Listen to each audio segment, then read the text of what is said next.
Hello guys, welcome back to my YouTube channel. എല്ലാവർക്കും സുഖമാണല്ലോ അല്ലേ? അപ്പോൾ ഇന്നത്തെ വീഡിയോയിലേക്ക് നമുക്ക് പോകാം. ഇന്ന് നമുക്ക് 4 മണി പലഹാരവും കുറച്ച് വൈകുന്നേര കാഴ്ചകളും കണ്ടാലോ. ഞാനിന്നിവിടെ വൈകുന്നേരങ്ങളിൽ വളരെ എളുപ്പത്തിൽ ആർക്കും ഉണ്ടാക്കാവുന്ന ഒരു വിഭവവുമായിട്ടാണ് വന്നിരിക്കുന്നത്.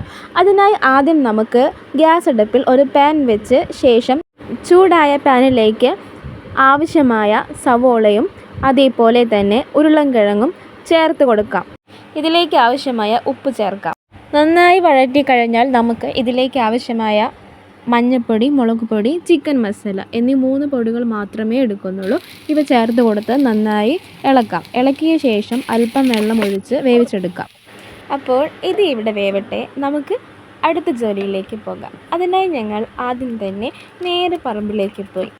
അവിടെ ചെന്ന് 2 കവറുകളിലായി മണ്ണ് നിറയ്ക്കലാണ് ഇനി അടുത്ത ജോലി. അങ്ങനെ 2 കവറിലും മണ്ണുകൾ നിറച്ച് വെച്ചിട്ടുണ്ട്. ഇത് നടാനാണ് ഇനി അടുത്ത പരിപാടി. അപ്പോൾ 2 കവറിലും ഇത് നട്ട് റെഡിയാക്കി വെച്ചിട്ട് മുളയ്ക്കുമെന്നറിയില്ല, എന്തായാലും നമുക്ക് ട്രൈ ചെയ്യാമല്ലോ. അങ്ങനെ ഇത് റെഡിയാക്കി അമ്മ ഇതേ അലക്കിലും കുളിക്കലും ഉള്ള തിരക്കിലാണ്. അച്ഛൻ ഇതേ ഫോണിൽ എന്തോ കാര്യമായിട്ട് നോക്കുന്നുണ്ട് കേട്ടോ. അപ്പോഴേക്കും നമ്മുടെ 4 മണിക്കുള്ള ആ പലഹാരത്തിന് വേണ്ടിയിട്ട് നമ്മൾ റെഡിയാക്കി വെച്ച ആ കൂട്ട് ഇവിടെ റെഡിയായിട്ടുണ്ട്. അതിനു മുന്നേ ഞാനിവിടെ ചപ്പാത്തിക്ക് കുഴയ്ക്കുന്ന പോലെ ഗോതമ്പും കൊണ്ട് മാവ് റെഡിയാക്കി വെച്ചിട്ടുണ്ടായിരുന്നു കേട്ടോ. അപ്പോൾ അത് ചെറുതായി, ഒരുപാട് വലുപ്പത്തിലല്ല, ചെറുതായി നമുക്ക് പരത്തി വയ്ക്കാം.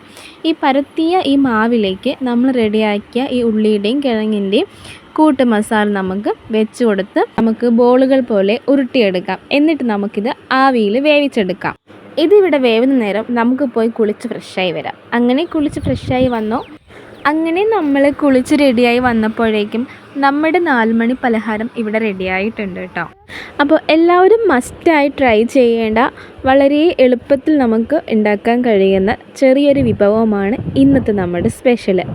അപ്പോൾ 4 മണിക്കൊക്കെ നമുക്ക് ഇടയ്ക്കിടയ്ക്ക് ഉണ്ടാക്കി കഴിക്കാം. അധികം സാധനങ്ങളൊന്നും വേണ്ട, പക്ഷേ നല്ല ടേസ്റ്റിയുമാണ്.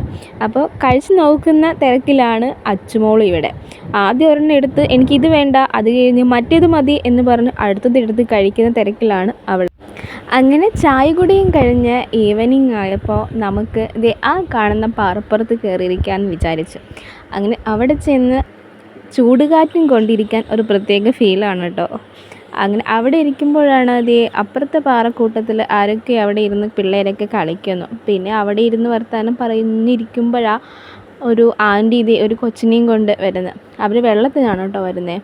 അങ്ങനെ അതും നോക്കി ഇരിക്കുമ്പോഴാട്ടോ നമ്മുടെ പിങ്കിനെ നോക്കി വേറൊരു പട്ടി വരുന്നു. ഫൈറ്റ് ചെയ്യാനുള്ള ഉദ്ദേശത്തിലാണ് തോന്നുന്നത് കേട്ടോ. അപ്പം അവനെ കണ്ട് മെല്ലെ, അവനല്ല കേട്ടോ, അവളാണ്, എപ്പോഴും മാറിപ്പോവും അവനെന്ന്. പിങ്കി അവളാണേ. അവളെ കണ്ട് മെല്ലെ ഫൈറ്റ് ചെയ്യാൻ വേണ്ടി വരുവാണ്. പക്ഷേ പിങ്കി അങ്ങ് 2 ചാട്ടം ചാടിയപ്പോൾ പട്ടി അങ്ങോട്ട് ഓടി. പിന്നെ ഇട്ട് വട്ടം കറങ്ങി മറ്റേ ഇങ്ങോട്ട് വന്ന പട്ടി നേരെ അങ്ങ് പോയി. പക്ഷെ അതിന് ശേഷം ഇവിടെ വലിയൊരു ഫൈറ്റ് ഉണ്ടായി കേട്ടോ. വേറൊന്നുമല്ല, നമ്മുടെ പിങ്കി വേറൊരു പട്ടീനെ അങ്ങോട്ട് ഓടിച്ചു വിട്ടില്ലേ, അവൻ നേരെ 5-6 പട്ടികളെയും കൊണ്ട് ഇങ്ങ് വന്നില്ലേ. നമ്മുടെ പിങ്കിയെ കടിച്ചെടുത്തില്ല എന്നുള്ളൂ. അതൊന്നും നമുക്കിതിൽ റെക്കോർഡ് ചെയ്യാൻ പറ്റില്ലല്ലോ. അതിനെ രക്ഷിക്കാനല്ലേ ആദ്യം നോക്കുക. അപ്പം അതുകൊണ്ട് അതിനൊന്നും പറ്റിയില്ല. അങ്ങനെ ഒരു വിധത്തിൽ അവറ്റകളെല്ലാം ഓടിച്ചു വിട്ട് പിങ്കി രക്ഷപ്പെട്ട് ഇപ്പോൾ കുഴപ്പമൊന്നുമില്ല, അവിടെ ഇരിക്കുന്നുണ്ട്. വലിയ പരിക്കൊന്നുമില്ല കേട്ടോ. ഈ സത്യത്തിൽ ഞങ്ങളുടെ വീട്ടിലെ പട്ടിയല്ല കേട്ടോ പിങ്കി, നമ്മുടെ തൊട്ടപ്പുറത്ത് അയൽ വീട്ടിലെ പട്ടിയാണ്. പക്ഷേ അത് ഇവിടെയും അവിടെയായിട്ടാണ് ഇപ്പോൾ എപ്പോഴും.